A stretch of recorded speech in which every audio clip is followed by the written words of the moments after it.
Hotel सवाई Malhar family restaurant bar व banquet hall AC non AC Mumbai Nashik महामार्गावरील खातुली येथील सुप्रसिद्ध एकमेव ठिकाण सवाई बँक्वेट हॉल।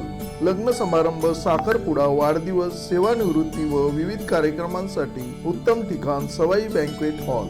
आनंद, प्रेम आणि आठवणींचं सुंदर मिलन सवाई बँक्वेट हॉल। नमस्कार, मी संजय भालेराव शहापूर गजालीत आपले स्वागत आहे। ओढ्यात टाकलेल्या कुजलेल्या मृतदेहाची ओळख पटवून खुनाचा गुन्हा उघड, स्थानिक गुन्हे शाखा व शहापूर पोलिसांना आले यश। ठाणे ग्रामीण पोलीस अधीक्षक कार्यालयाकडून मिळालेल्या माहितीनुसार शहापूर तालुक्यातील कळमगावच्या खरमेपाडा येथे एका शेताजवळ पाण्याच्या ओढ्यात रविवार दिनांक 7 डिसेंबर 2025 रोजी 12:30च्या आधी अज्ञात इसमाने पुरावा नष्ट करण्याच्या उद्देशाने एका इसमाचा डोक्यात गंभीर दुखापत करून जीवे ठार मारलेला मृतदेह फेकून दिला होता।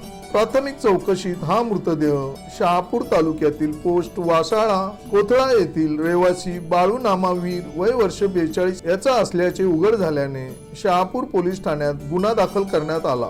या गुन्ह्या प्रकरणी ठाणे ग्रामीण पोलीस अधीक्षक डॉक्टर DS स्वामी, अपर पोलीस अधीक्षक अनमोल मित्तल यांनी घटनास्थळी भेट देऊन स्थानिक गुन्हे शाखेला समांतर तपास करून गुन्हा उघडकीस आणण्यासाठी आदेश देऊन मार्गदर्शन केले।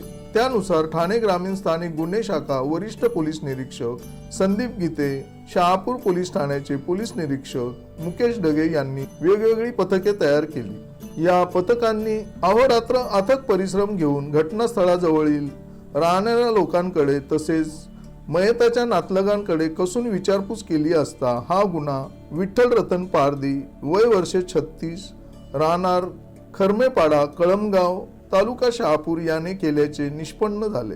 चौकशीत खून झालेला बाळू नामावीर याला आरोपी विठ्ठल रतन पारदी याने त्याच्या किराणा दुकानातून सामान उधार दिले नाही म्हणून बाळूवीर याने विठ्ठल पारदी व त्याच्या पत्नीला शिवीगाळ केली। या कारणास्तव विठ्ठल पारदीने रागाने बाळूवीरच्या डोक्यात फटका मारल्याने तो गंभीर जखमी होऊन खाली पडला असता आरोपी पारदी याने बाळूवीरला खांद्यावर घेऊन पाण्याच्या ओढ्यात टाकला व मोठमोठे दगड त्याच्या डोक्यात टाकून त्याचा खून केल्याचे आरोपी विठ्ठल रतन पारदी याने कबूल केले आहे। ही यशस्वी कामगिरी ठाणे ग्रामीण स्थानिक गुन्हे शाखा वरिष्ठ पोलीस निरीक्षक संदीप गीते, शहापूर पोलीस ठाण्याचे पोलीस निरीक्षक मुकेश ढगे यांच्या नेतृत्वाखाली पोलीस उपनिरीक्षक महेश कदम, दीपेश किनी, भाऊसाहेब गायकवाड, सहाय्यक फौजदार प्रकाश साहिल, पोलीस हवालदार संतोष सुर्वे, गोविंद कोळी, सतीश कोळी, पोलीस शिपाई स्वप्नील बोडके, महिला पोलीस हवालदार वनिता पालांडे, महिला पोलीस शिपाई अश्विनी कोकरे, कमल मोरे, शीला साळवे, वैशाली पाटील तसेच पोलीस उपनिरीक्षक आलोक किस्मतराव, पोलीस हवालदार शशिकांत पाटील, मंजूर शेख, पोलीस नाईक विकास सानप, पोलीस शिपाई रमेश नलावडे, महेश भोईर यांनी केली असून गुन्ह्याचा अधिक तपास शहापूर पोलीस ठाणे करीत आहे। ताज्या घडामोडींसाठी पाहत राहा शहापूर गजाली। धन्यवाद।